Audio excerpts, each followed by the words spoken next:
আজকে আমি W7 এর এইচডি ফাউন্ডেশনের রিভিউ দিব। তো 2 দিন আগে আমি অর্ডার করেছিলাম, আজকে হাতে পেয়েছি। তো আমার যে শেডটা সেটা ছিল ক্রিমি বেস। আর এই ফাউন্ডেশনটার খুব একটা বেশি শেড অ্যাভেলেবেল না।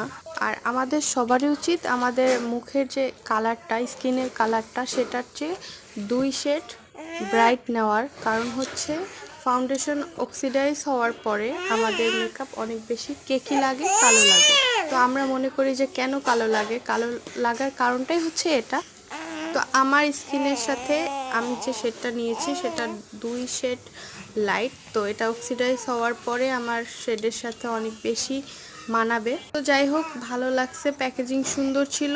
যেহেতু আমি ডেলিভারি ম্যানের থেকে চেক করে নিয়েছি, তো তখন প্যাকেজিংটা ভেঙেছিলাম। আমার মেয়ে তো কাড়াকাড়ি করতেছিল, আমাকে দেখতেই দিচ্ছিল না। তো এই তো